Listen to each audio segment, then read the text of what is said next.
There's a battle outside and it's raging. It'll sure shake your windows and rattle your walls. But the times they are changing. Yes, they're changing.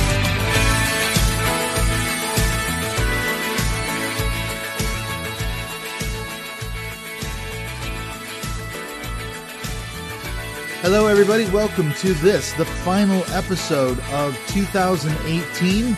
I am your host, Dr. Clint Haycock, welcoming you back to MindShift Podcast. I wanted to get this in before the end of the year because in this episode, I'm bringing back a guest that I had on the show months and months ago, I think almost a year ago now, one Seamus Clarke from Atlanta, Georgia, in the heart of the Bible Belt in the South. And of course, if you listen to the episodes that Seamus and I did, I don't know, a year ago or so, you'll recall from listening to those episodes that Seamus Clarke is, of course, not his actual name. He feels that it's not really a safe thing for him to do, even all these months and months later, still to come out with his true identity and tell people who he really is. And we talked about this a lot in the podcast episodes before. It's basically to do with the fact that his wife works at an evangelical Christian ministry, and that's one of their main sources of income. And he feels like between that and the fact that his family is still staunchly evangelical, if not fundamentalist, that it wouldn't be safe for him to kind of reveal his true identity. So we've kept it as a pseudonym. Seamus Clarke it is. So what are we talking about in this episode today? Well, Seamus and I mentioned this in our podcast before. He had brought up the movie The Last Temptation of Christ. We kind of touched on a little bit as something that was a really important kind of a seminal event in his life. Something that he watched when he was in film school after he left home. And we wanted to come back and touch base on this because that movie we're going to spin out, it has a lot of implications and ramifications for a lot of areas that impact evangelical Christianity. The fact that the movie portrays Jesus having sex, and predictably the evangelicals and the Catholics absolutely freaked out. They tried to stop the movie from coming out in 1988. They did everything in their power. Once it did come out, they boycotted theaters. They did everything. They wrote letters to Universal Studios. I mean, they did everything to stop it, to protest it, to ban it, to boycott it. Why, though? Why were they so freaked out? And this is what we want to get into in this episode today, especially as it touches on this issue of what's called the evangelical purity culture, because what we find out in doing research around this movie and why they were so rabidly protesting it and called it blasphemy and everything else, Jesus can't have sex because in both the evangelical and the Catholic world, sex is somehow related to purity and not just the idea of not having sex outside of marriage, but of course in Catholic circles, this goes to the issue of celibate priests and how chastity is such an important thing in terms of their relationship with God. It's the most holy thing. It's the most pure relationship that you can have, to remain a virgin all your life.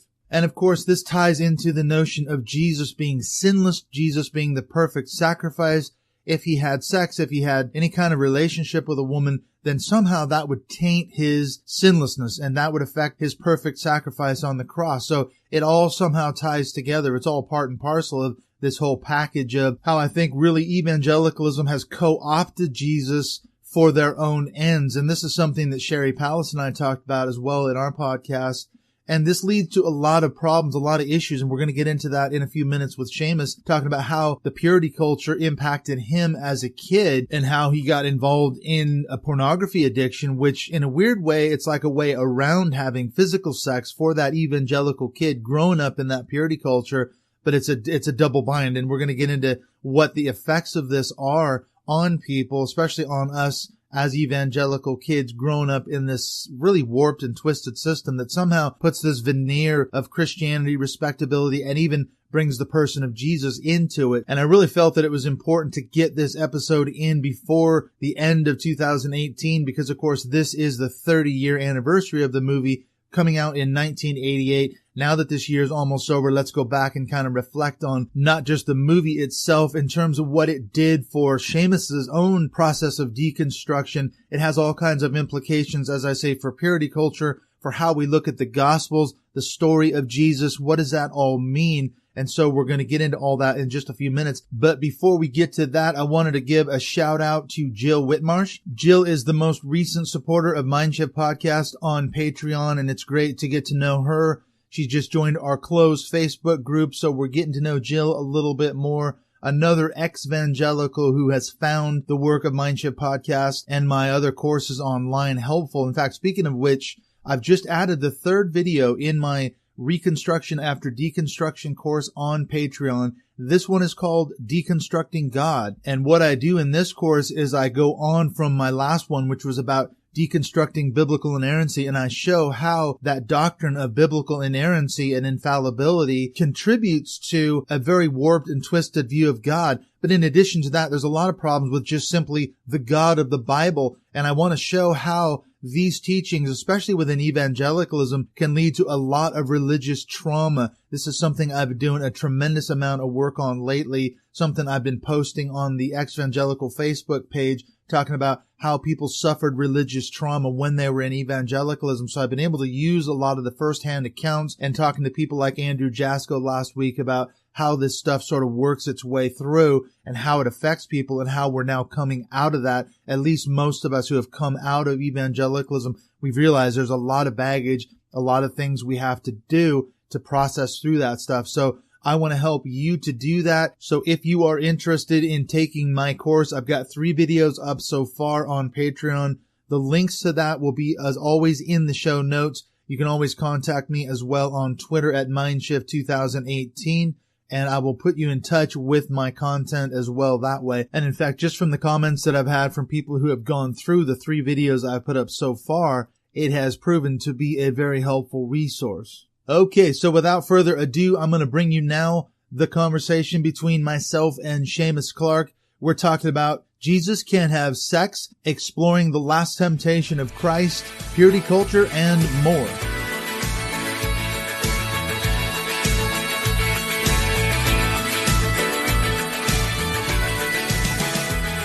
I'm happy to be joined once again from Hotlanta, Georgia by Seamus Clarke. Of course, that's not your real name, is it? We're back, almost a year later since the time we talked before. Isn't that right? About a year, 10 months maybe? That's correct. I can't remember when exactly we did 11 months. Yeah, and you're still going by the pseudonym. You're in the heart of the Bible Belts. If people want to understand your story, it's probably a good idea to go back and catch those episodes that we did 10, 11 months ago. I don't know when it was exactly now, but why, though? Can you just run us real quickly through why do you need to use a pseudonym? Why can't you use your real name? Yeah, just being here in the Southeast specifically, but I would say even more specifically, just my situation, my family situation is such that it's better for me to use a pseudonym because, you know, if it were to be explicitly said what my identity is or who I am, it could cause some risks in terms of like livelihood, et cetera, et cetera. So I will leave it at that. So there's a financial cost as well as a social cost. Possible. And this is something, I've talked to a lot of people in the last, since we did our podcast, I've talked to a lot of people since then, had a lot of different guests on the show. And one of the things that comes across is, this whole issue of, it's almost like coming out, not having that conversation with family members and friends because there's a social cost, a financial cost, an economic cost.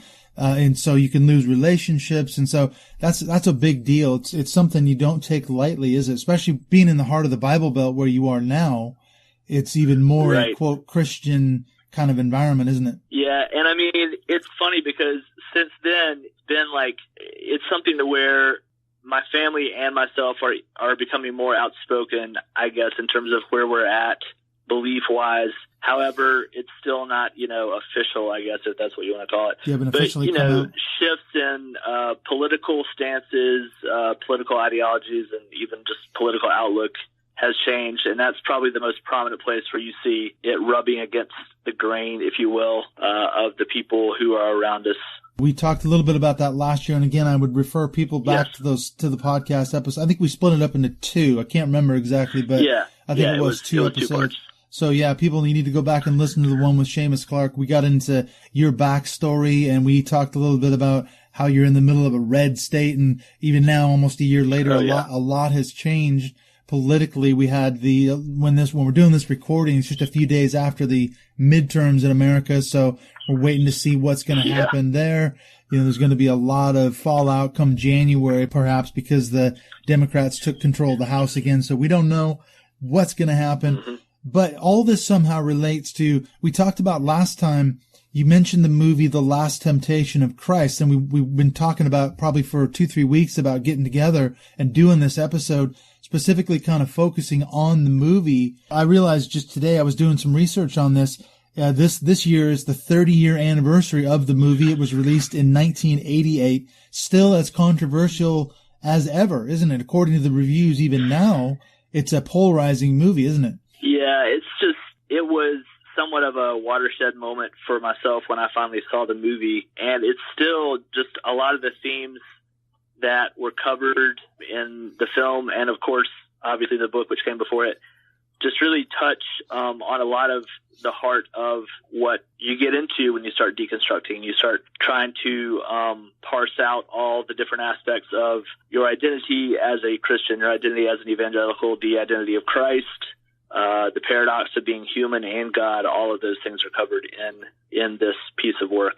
So it's quite a bit to dive into, and just fascinating, really, if you ask me. It's a fascinating topic for sure, because there was a whole kind of a series of movies that came out, I guess, in the 70s and then in the 80s. I'm thinking of Jesus Christ Superstar, The Life of Brian. Of course, it's a comedy, sort of a comedy, isn't it? A Monty Python film. But along with The Last Temptation of Christ, you have these kind of three pieces that come out, and they're sort of, I guess one way to say it would be sort of a postmodern understanding of the Gospels, looking at it from different points of view.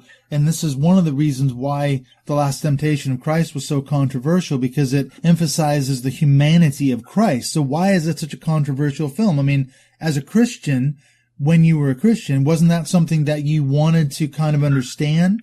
Was the more human side of Jesus? Yeah, so I would say this. Okay, growing up, very fundamentalist, went to a fundamentalist, independent Baptist Christian school. Of course, in church, at home, everywhere you go, you're hearing this message just getting pounded into your brain. And yeah, you know that, yes, Jesus was, the quote is 100% God and 100% human, both, perfectly divine, perfectly human. And so you heard it, but it wasn't really something that you would say, okay, I'm going to focus on this. It was always a focus on the divinity of Christ. At least in my perspective and in my experience, that's what really was the main thing. And the idea was, we're so far away and so craven and so despicable as compared to Christ. Sin is like filthy rags, or whatever it is. I can't remember the verse, but yeah, all of our righteousness is nothing but filthy rags in the eyes of God. Yeah, nothing you can do can get you anywhere close to where God is supposed to be. And so if Jesus is God, you do the math. That's kind of how it's presented. So basically, what was fascinating about the film when I first saw it and kind of got into it was thinking, oh, this is a portrayal of Jesus and more of the human side of Jesus. So somebody here who I could maybe identify with a little bit more than the image of the Jesus floating, a foot off the ground and, kind of almost like a ghostly figure. It was so far removed, it didn't seem anything or anybody you could really touch or get to know per se. Certainly not human. That's what was fascinating about the movie. Yeah, and yet, of course, that's exactly what's one of the reasons it's so controversial about the film is that, okay, if it's emphasizing the humanity of Christ, every Christian would admit, as you just said, that Jesus Christ was human, but they, of course, would insist that he's fully divine too. But in the film, the idea is that Jesus shared our humanity, but he did not share our fallibility. And I think that's one of the reasons where you start getting into trouble with the movie, isn't it? Because if that somehow shows him sinning, like having sex and being tempted and wrestling with the idea of whether or not he's even the Messiah, coming down off the cross and living a family life and all the rest of it, that somehow diminishes his deity, which then speaks to the sinless piece, which then speaks to the atonement piece, because he had to be sinless on the cross to atone for the sins of humanity and be the perfect sacrifice. So that's one of the major reasons why Christians, Catholics were so just rabid, hysterical they tried to stop the movie countless times. Yeah, so it makes you question things, which for me goes down this path. What does it mean to be human then? Like, to me, it seems like to be human is to be someone who has foibles, which could be translated as one who has the propensity to sin, if you will. Although I don't really, get into the whole sin piece anymore, because I think that's just being human, making mistakes, quote, quote. We all do it. So how is Jesus human if he didn't make mistakes? Does that make sense? Exactly, yeah. Well, but that's what they say. How's he human? Other than living in a body and breathing, yes, that's a shared thing, but the experience of being human, the experience of having foibles, that's not allowed, or that's not in the story. So I don't even know how Jesus really was human, honestly. Well, in their construct, it's so strange, because I think that's a really good point that you raise, is that the film should make you ask a lot of questions, but of course, from a conservative, evangelical, or fundamentalist or Catholic point of view. Questions are no good. Yeah, questions are dangerous. And so what they felt like they had to do was do everything in their power to stop the film. Actually, I read about that Scorsese actually struggled he wanted to make the film for years, but first of all, he couldn't find financial backers because they thought it was such a bad idea. And then, he had a lot of opposition from Christian groups. And then when he finally got the movie together and he was going to put it out, all of these organizations, Christian and Catholic alike, boycotted the film. There was a full-page ad that was taken out in the New York Times by a Catholic group called the American Society for the Defense of Tradition, Family, and Property, and they called it on the verge of public blasphemy when the movie was about to come out. They set out this open letter to Universal Studios and tried everything they could do to stop it. And, they talk about that, like you said, this whole issue of the humanity of Christ. And they say, well, yes, of course he was tempted, but he never gave in to any sin. He was morally pure his entire life. He never once ever sinned, even though he was tempted like all of us are, because he was human after all, but he was fully divine. See, really. Yeah, it's crazy. And like, speaking of that, I remember I would have been 13 years old at the time. And I remember at the dinner table one night, the boycott, we had some kind of a piece of paper passed around our table from Focus on the Family. I believe it was James Dobson's organization. And, I signed the boycott against the film. Of course, I'd never seen it. I didn't even know what I was signing, yada, yada, yada. And then later, when I went off to go to film school, the first year I got out of the house, of course, I rented everything that I was never supposed to watch in the house. Yeah, that was on the forbidden list. So I went on a tear of all Scorsese's work.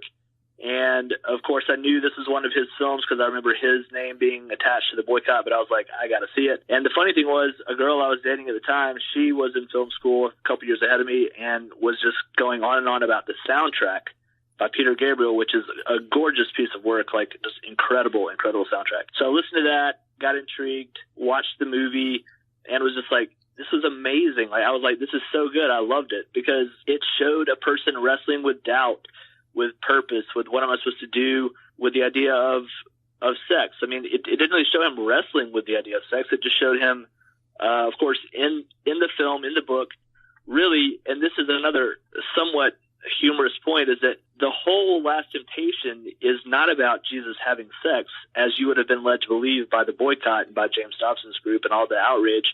It's not that he had sex. The Last Temptation was for him to settle down, to get married, to have kids, and to be domesticated, and to live to be an old guy, like a regular dude. That's what the Last Temptation is. It's not having sex. So that's what's so funny. And I'm doubtful that anybody who came up with the boycott actually watched the film or read the book, to be honest. Well, that's true. I read a lot of the articles about the film today, and they were saying that actually Scorsese put out a statement saying to these evangelical and Catholic leaders, he said, okay, I'm willing to talk to you, but the thing is, he was willing to have a private screening, and none of them showed up before the film was even released. And he said, look, I put it out there. You guys didn't show up. There was one guy, he was a pastor. I think it was a Southern Baptist pastor. This guy mobilized. Yeah. He was mailing out hundreds of thousands of flyers, leaflets to his parishioners all over the country. He was like a radio TV preacher, getting them to mobilize. and going to picket the theaters. And there was one of the things, Blockbuster, they wouldn't carry the movie when it came out on VHS for the same reason. So crazy. They wouldn't touch it. Yeah. You know, they wouldn't carry it. And that's what's so strange is like you can't even engage in it. It kind of goes off the rails where the anxiety is so high that nobody will even sit to watch it so that it can be discussed. Exactly. Which to me speaks to this idea, especially in evangelical circles, where if you are associated with something that is deemed bad or evil or whatever, like you can't even touch it. Like you can't even touch it or get near it. It's like you're going to burst into flames or something. It's crazy. It's some sort of a virus. And I find that's a lot of the case with ex-evangelicals is that when they're around people who are still within the Christian system, they treat us like we have a virus, like we're contagious. You know, we're going to infect them somehow. Like you said, there's like an anti-intellectualism because why can't you watch the movie? What's it going to do to you? Well, that's what I think this Southern Baptist pastor, his problem with the movie was, he said, I got two problems. He said, first of all, it's going to discourage people who are already Christians. So it's going to damage their faith by watching the movie. And then second, it's going to drive people away who might be thinking about becoming Christians. So it's going to discourage people from becoming Christians. So he said, it's a two-edged sword here. We can't let this movie come out because it's going to stop people from becoming Christians and it's going to drive Christians away from the faith. So they were just rabid about it. If that's the case, then you've got bigger problems to deal with. Exactly. Yeah. If the movie is going to cause you to lose your faith or to never enter in, then that speaks for itself right there. How shallow is the faith to begin with? And, you know, I read another article that came out this year, and it was talking about in the last 30 years, what's been the response from evangelicals beyond the initial, when the movie came out in 88, there was this rabid trying to stop it. Then they couldn't stop it. So they picketed theaters. In one case in Paris, in France, there was a theater that was firebombed and burned to the ground because they showed the movie. Wow. But in the last 30 years, they said the evangelicals have responded by putting out more movies like Mel Gibson's, you know, The Passion of the Christ, The Case for Christ, The God's Not Dead. I think there's a series of movies or shows there. So they've kind of doubled down and said, look, we need to tell the real story. I think that was a lot of the drive behind Mel Gibson's movie, wasn't it? It's like, we're going to be as accurate as possible to the Gospels rather than the Last Temptation of Christ. And so it's a rebuttal of the Last Temptation of Christ. It's funny too, though, because a lot of the times what's so ironic and funny, I think, is that, you know, when there is big controversy, when you do boycott something, it actually generates the opposite of what they're intending, which it gives it more publicity, more exposure, more people will go see it if they're curious. It's what all the hubbub is about. And so you end up achieving the opposite of what you're going for. Exactly. That just has is, the opposite effect. Kind of funny in itself. It attracts more people. What's the flap all about? I remember my brother-in-law, when the movie first came out, I think, when it finally came out in video, so it probably would have been a year or two after it had been in the theaters, and we were both in Bible college at the time, someone asked him, had he seen it? And of course, he was trashing the movie, and so was I. I mean, I was saying all these, and they said, have you even seen it?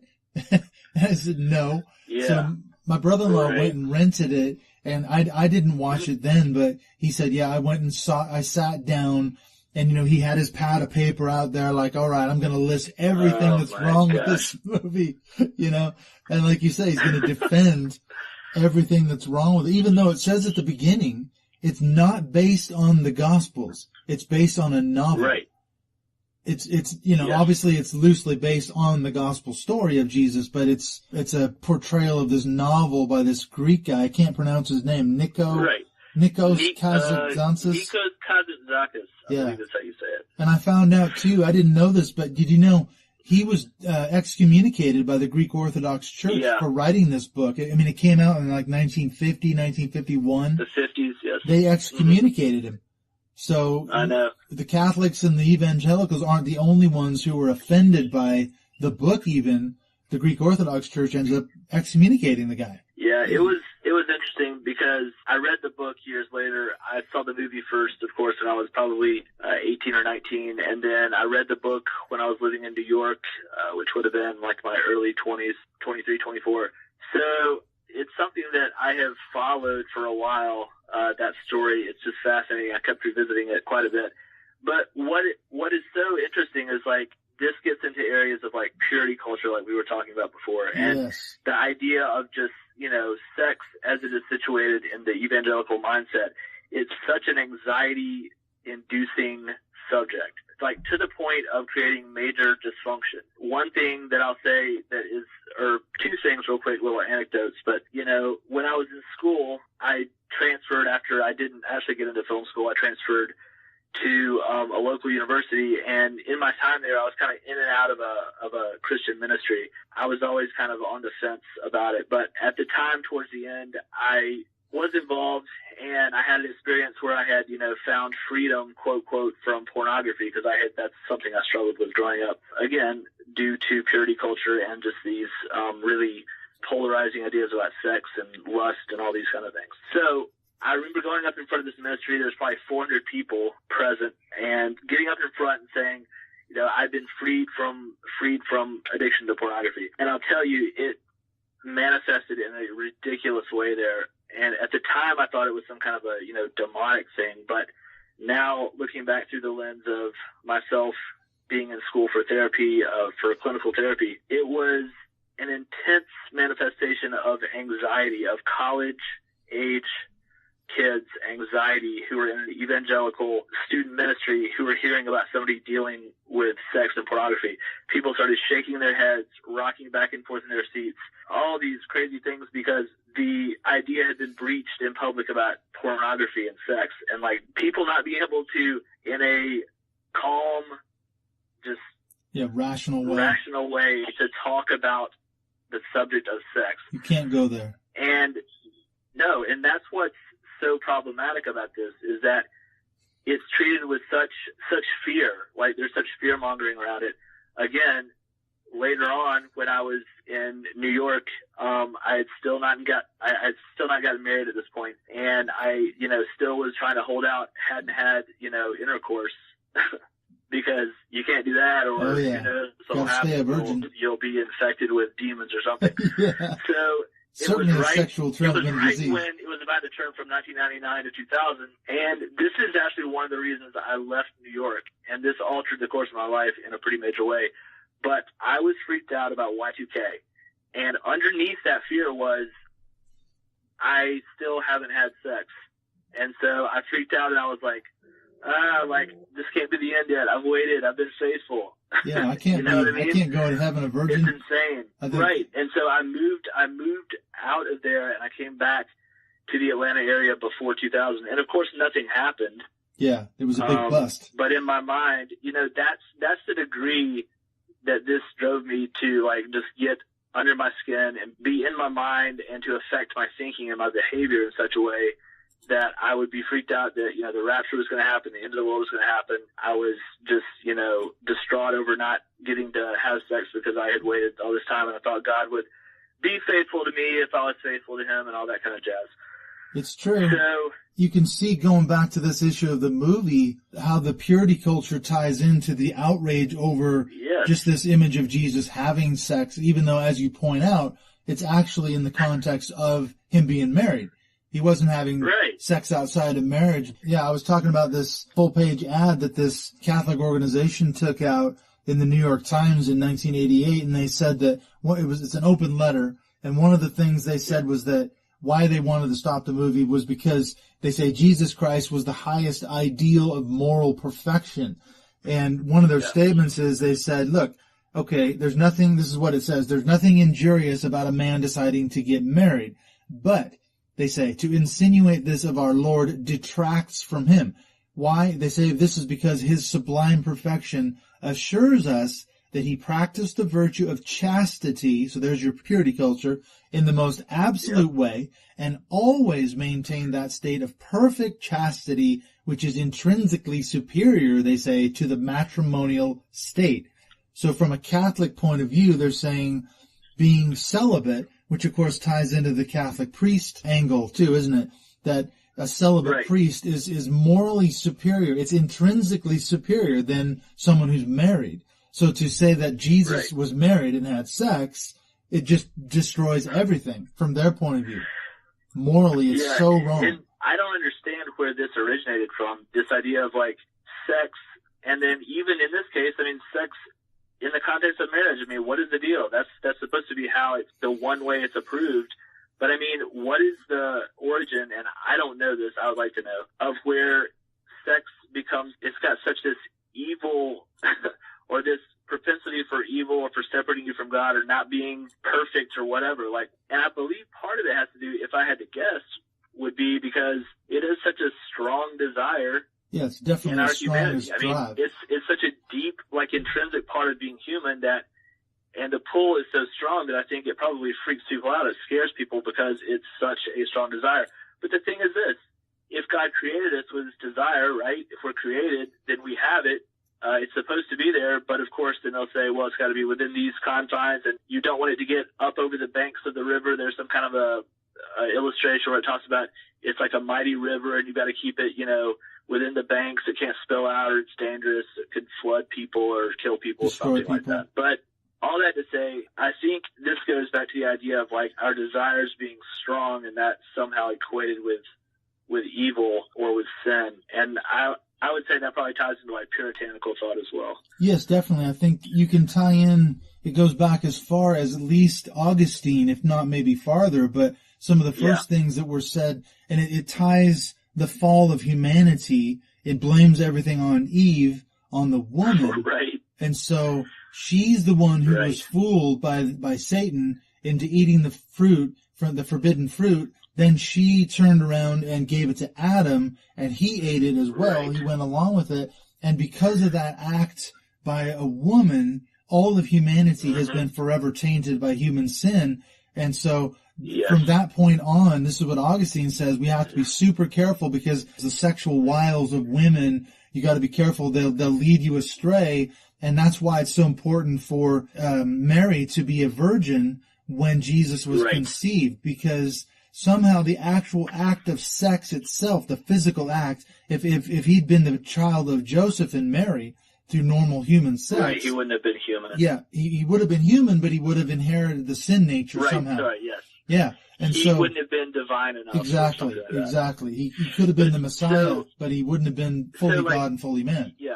And that's why purity is so important. Another point that we had discussed. This is one thing that I'm still deconstructing and kind of getting into is this whole idea of Jesus as presented in the Gospels. You can see this throughout history and through how we tell narratives. We basically turn people over time into either heroes or scapegoats.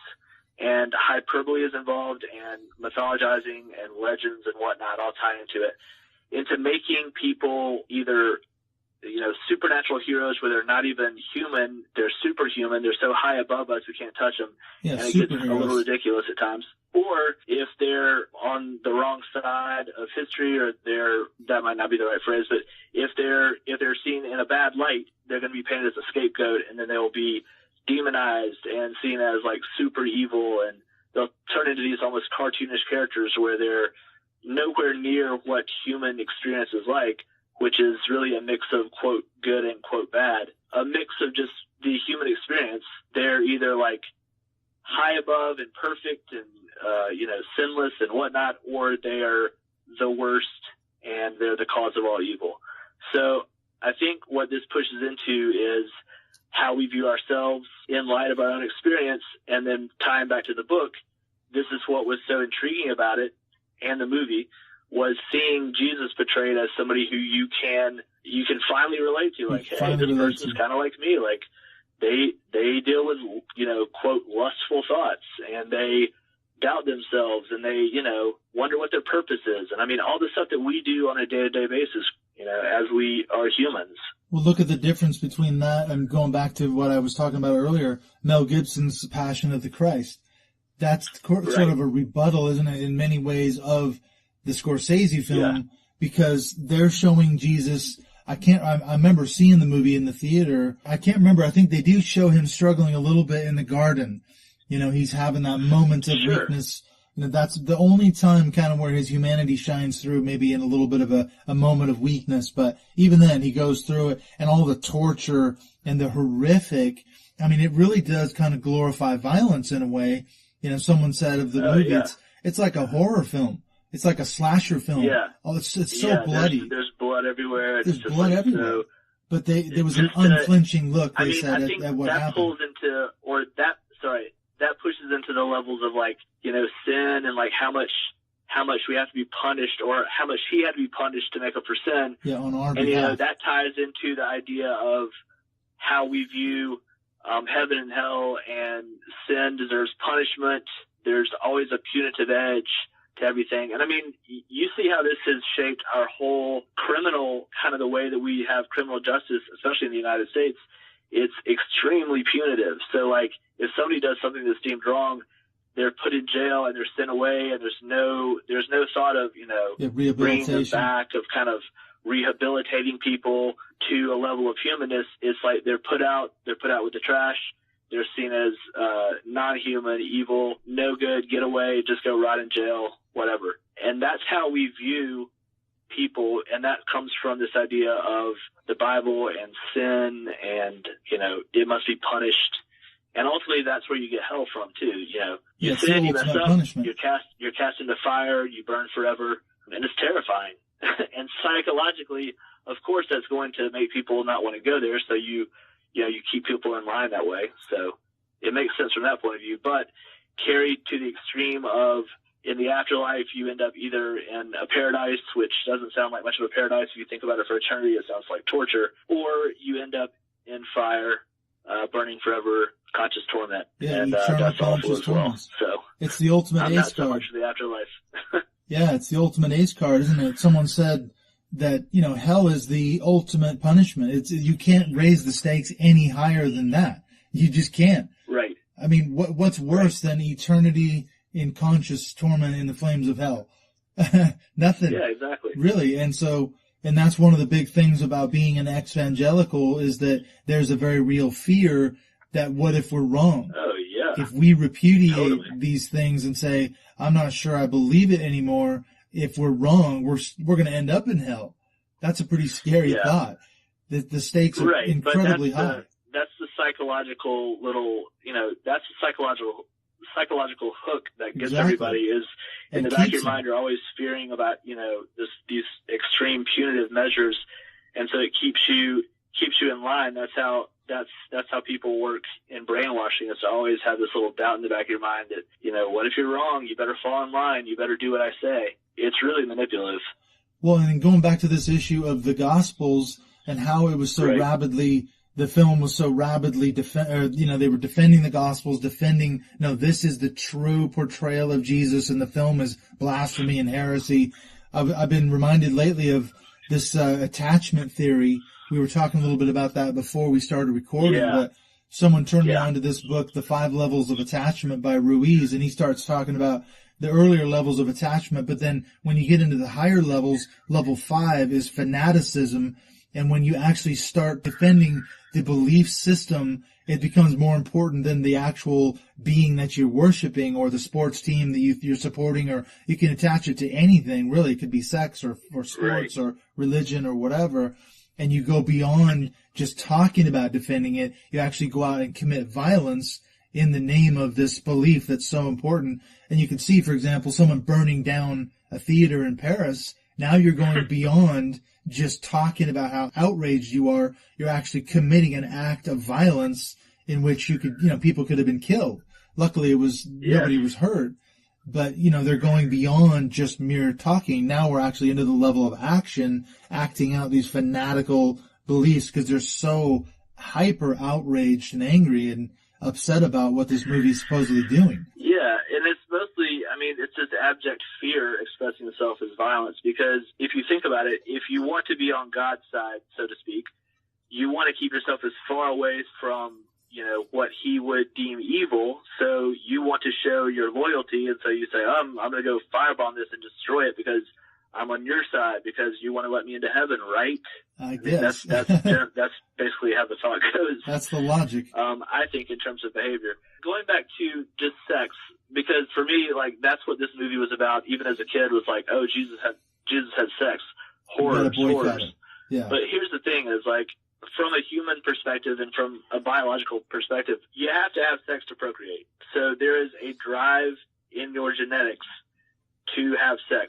of course, there's a lot of other, facets such as the bonding of two people together with sex, oxytocin, which is something that happens when two people get together and they physically touch and they're joined. So you have these neurochemicals going on. But I mean, there's a lot of research too, just about touch and about the importance of touch. Yeah, physical touch. And so, like even in development and development theory, it talks about the importance of touch for humans because you have to touch to help the brain to develop, to help your body to grow. So there's physiological results from touching as well. So the idea of human touch is important. And I think one thing that was interesting is that there's such a terror growing up of messing up and having sex outside of marriage that there's almost, you avoid touch because you don't want to mess up again. You had said something earlier about the wiles of the woman or whatever.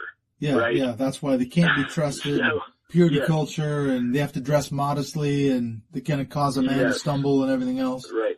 Yeah. There's this fear of touch which might lead to sin, and so everybody's kind of like just anxious over this, and especially as growing up as a teenager, you get all the hormones going because you're supposed to start procreating soon biologically. And of course, back in the day, in the biblical times, you got married when you were what, 12, 13? 12, 13, 14, so that was pretty normal.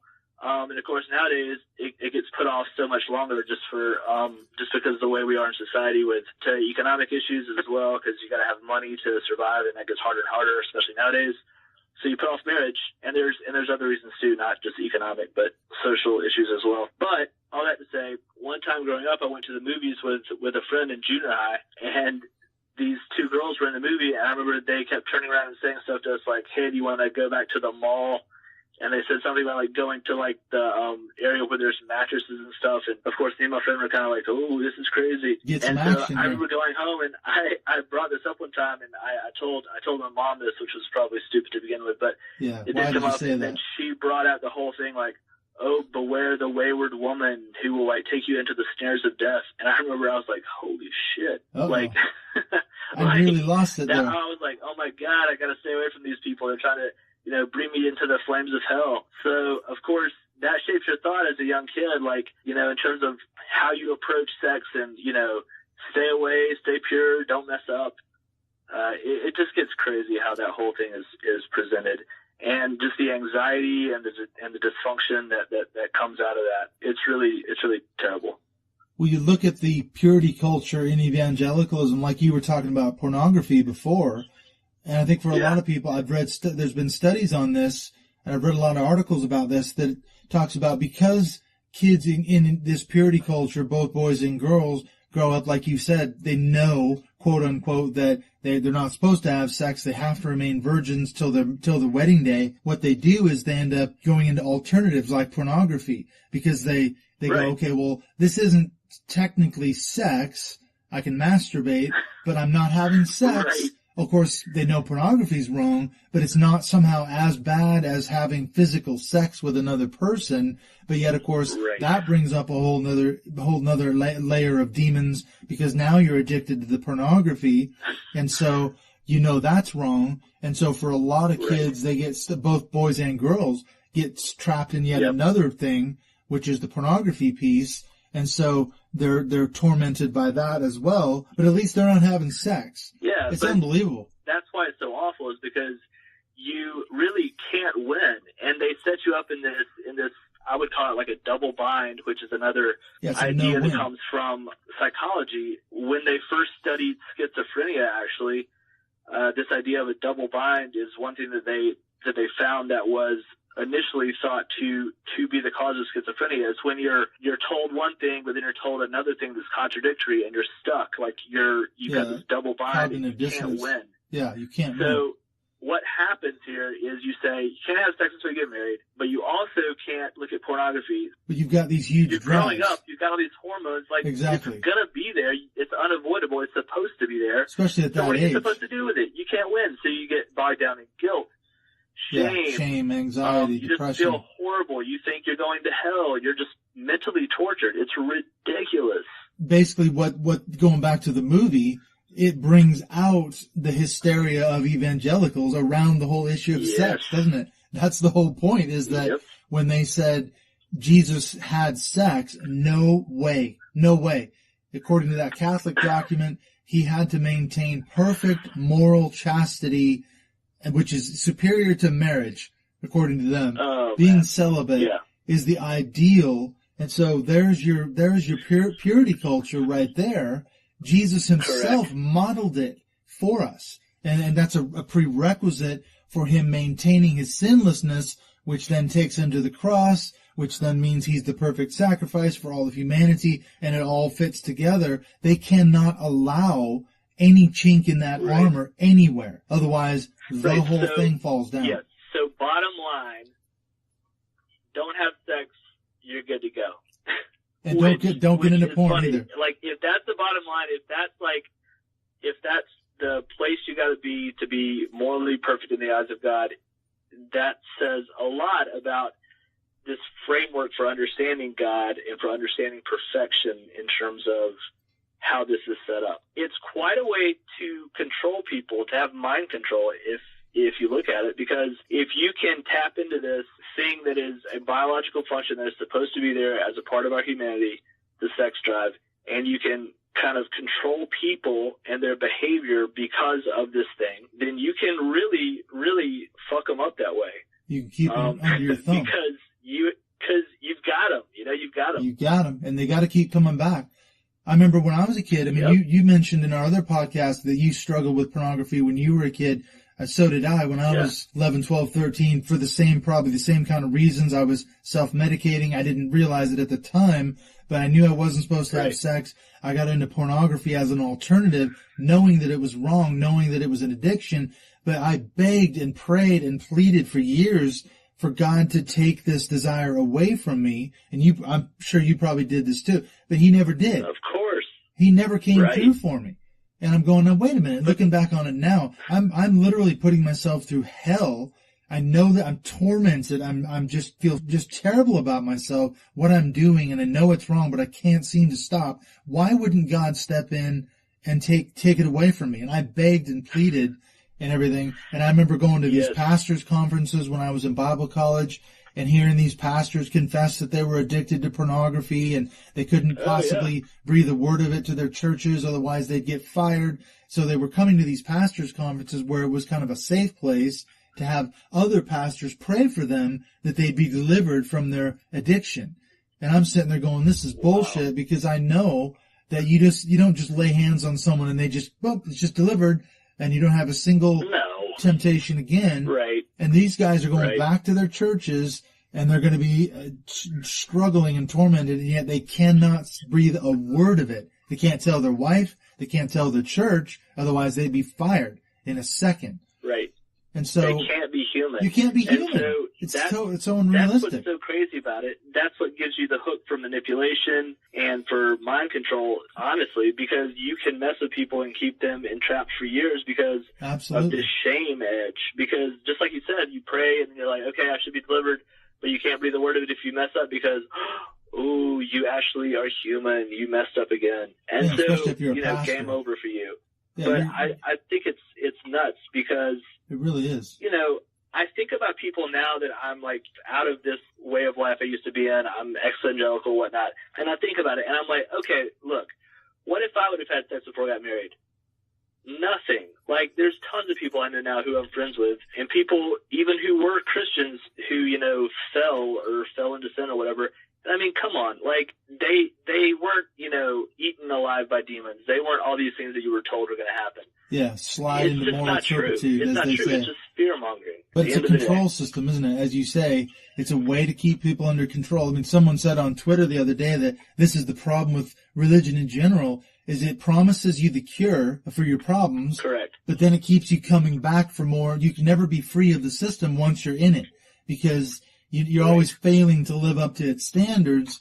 And so what actually was supposed to be good news is actually pretty bad news because you're stuck on the treadmill. You're never going to get there, but the system's always promising you that it's going to help and it's going to get you there and you're going to be a better person and you're going to be this and that. And somehow it never really delivers, but it makes you feel bad about yourself. And that's why you have to have, like we talked about before, yield cognitive dissonance to make it all hold together. You got to suppress that. And yet what I've found is that when you suppress your cognitive dissonance, it will manifest itself in other areas of your life. It will come out somewhere. Sure. You can't just go on and suppress it and suppress it and suppress it and be fine. No. And this goes back to the movie too, because, you know, there's a lot of questions. Like you said, it brings up these questions of the historicity of the Gospels, for example, and how accurate are they, and do they contradict each other? Most Christians have some inkling that there's some issues in there, but they've just suppressed that. I mean, I used to teach New Testament, and I went through this with my students, and I mean, you should have heard some of the defenses of the Gospels by some of these students, man. You couldn't suggest that they were contradictory. Oh no. You had a fight on your hands, man. In our Bible college class. You might be wrong, or somebody might be wrong. You know, egads, what would happen if you're actually wrong? Well, the whole thing falls apart again. Right. And to go back earlier, too, to what you said about, you know, Augustine and blaming the woman for sin and for the fall, that, again, is a way it gets into psychological territory, but, you know, the idea of, like, projection and things like that. So if you can always look to something else, and to somebody else and pin what you're dealing with onto them and say, you know, you're the problem, you're the one that's in the wrong. If you can always point it back, which what has happened in purity culture is that all the fault is placed on the woman. So it's not that the man has an issue. It's that, oh, you know, you're dressing a certain way. You're making me sin. It's your job to uphold my purity and my righteousness. And again, that's just projecting out and putting the onus on someone else, which is awful in and of itself. Yeah, you hear from these women, these ex-evangelical women who grew up in the purity culture or experienced it, and I mean, their stories are just horrific. How they were blamed and shamed, and to the point where even if a girl or a young woman is raped, it was her fault for dressing provocatively. She's the one who led that poor pastor astray, because she was wearing a low-cut, you know, shirt, and he saw down her shirt, and then he had to rape her. I mean, and it's not his fault. It's ridiculous. It's unbelievable what the justifications, and it's all been thrown on these poor women, and you think, my God, this is all in the name of religion, this is all in the name of God, going back to the Gospels, and Jesus Christ had to be the morally perfect person and completely chaste, and he had to. And so somehow we do too. Yeah, it's nuts. It really is. And again, back to the film, back to the book, you know, you look at it and you think, okay, if Jesus is the person I'm supposed to model my life after, you know, first of all, according to the Gospels, he never had a family, never got married. So what do you do with that? And if he never, you know, there's nary a mention anywhere in the Gospels of any kind of inkling of sexuality of Jesus. Like, what do you do with that? Yeah, there's no mention. So, of course, what's the church going to do? It's going to be shrouded in misinformation, not talking about it, avoiding it. It's like the elephant in the room. But, I mean, it's because of how it's presented there. If that's your frame, you know, if that's your model and there's no mention of it, of course there's going to be dysfunction coming out of that, because it's not mentioned, but it's a major part of being a human. I mean, how do you miss that whole part of humanity? Well, I think for people, maybe the advice is go see the film or read the book. Yeah. I read one of the reviews, and I think it was good. It said the thing about the movie is that it asks more questions than it provides answers, and maybe that's a good thing. That's what art should do. That's what good art should do. It should provoke more questions. You can see where the two paths have gone, haven't they? Where on the one hand, the Catholics and the fundamentalists, the evangelicals, they doubled down. They protested the film. They picketed the theaters. They, in some cases, burned one down. They had letters. They did everything they could do to stop it and stop people from seeing it. Whereas on the other hand, people said, wait a minute, this is interesting, and I've got a lot of questions. I'm not threatened by this thing, and it's led them, like you, into more of an area of deconstruction. So maybe that's the advice as we kind of wrapping it up. What would you say? Go see the movie, go read the book, and absolutely. I would say watch the movie. Definitely listen to the soundtrack by Peter Gabriel. It is beautiful. It's incredible. Listen to the soundtrack. Read the book by Nikos Kazantzakis. Watch the movie by Martin Scorsese, and just, you know, sit in it for a while. Ask some questions. Let it shift your perspective, because, you know, like we all know, in fundamentalism, you always go towards certainty. Questions are forbidden, but really that's what makes good art, and that's why a lot of the, you know, modern evangelical art is such shit, to be honest, because It's all about being certain and having things with a nice little bow on top, airtight.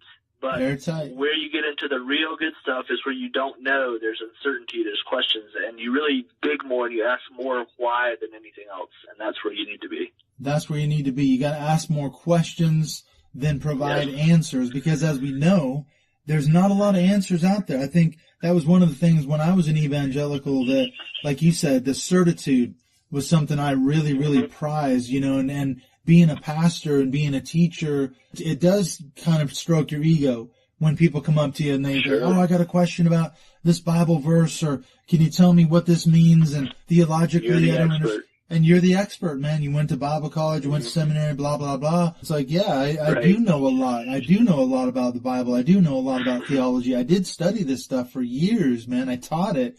And so you feel pretty good about, and you think I'm helping them.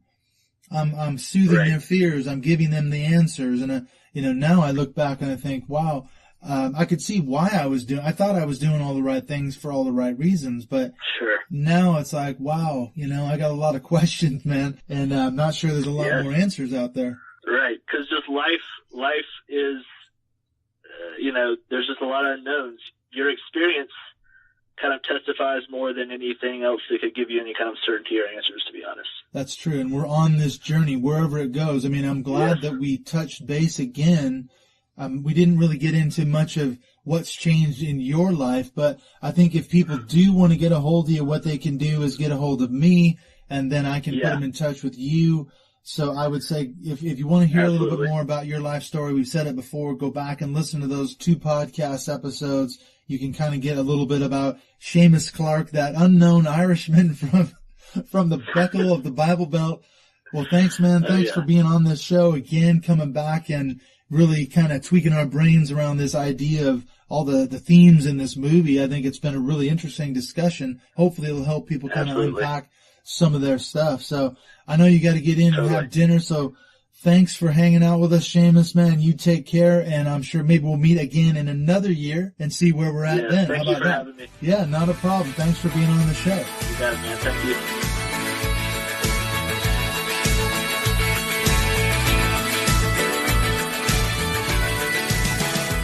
I don't know about you, but I find it absolutely fascinating, mainly to watch the reactions of evangelicals and I have to say Catholics alike, as we talked about in the last 30 years. What was their reaction, first of all, in 1988 when the movie came out? They absolutely freaked out, and we explored all the different connections between purity culture and the effect, the religious trauma, the use of the Gospels, and how evangelicals and Catholics, fundamentalists, could not handle any sort of what they perceived as an attack on the Bible, an attack on the person of Jesus, and that includes, of course, this idea that Jesus himself might have had sex, and what does that mean for the purity culture? And you can see the reactions. They absolutely freaked out at the time.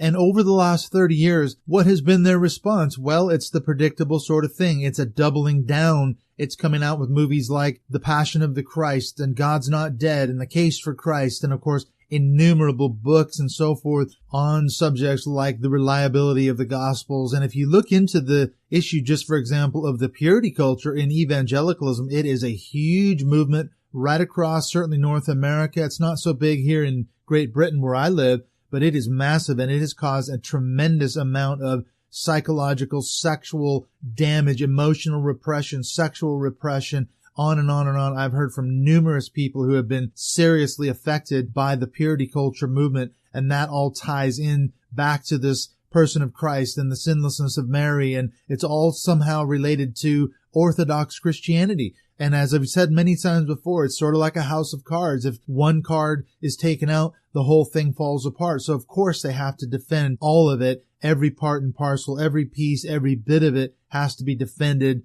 to the hilt. It is absolutely a hill worth dying on. So I hope this has been a helpful discussion for you between myself and Seamus Clarke, kind of unpacking some of the issues around not just the movie, but the implications to Christianity that have arisen as a result of this movie and things like it. So I hope that's been a helpful discussion. Now I wanted to say, I mentioned before that this is the last episode for 2018. Next year, what's coming up on MindShift Podcast? Well, I've got some great guests already lined up. I'm going to be talking to Blake Chastain of the Evangelical Podcast. I've also got an interview with Andy Pacula. He's a pastor of a non-religious church here in London. So that is going to be an interesting discussion. We're going to be doing that sometime in January. I also want to get into issues around the LGBTQ community and how specifically the hashtag Church2 ties into that. There's been a lot of stuff that's gone on right near the end of the year with the GC2 summit, talking about how evangelicalism is supposedly looking at this issue of sexual abuse and sexual harassment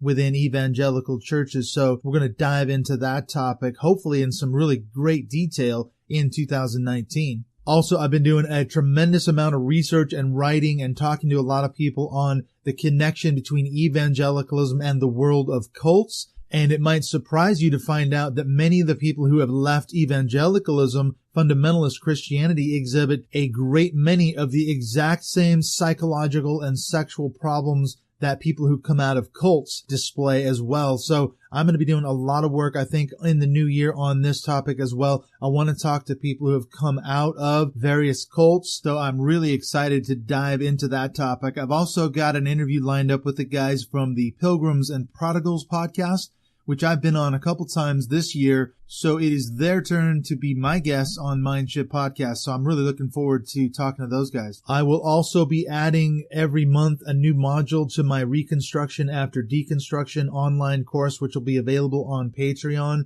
So at some point, I don't know how many videos there's going to be in this course, but I've already got 3 so far. So every month I'm going to be adding a new one. And if you want me to talk about a specific topic, either in that course or on this podcast, please get a hold of me. I can be found on Twitter at MindShift 2018. That's probably the best way. Follow me there. You can message me. You can also look me up on Facebook, the MindShift Podcast Facebook page. Send me a message there. So thanks for joining me in this year, 2018. We're going to come back in January of 2019 with some fantastic content. Thanks for coming along with me on this journey, and I will see you all back here in 2019 right here on MindShift Podcast.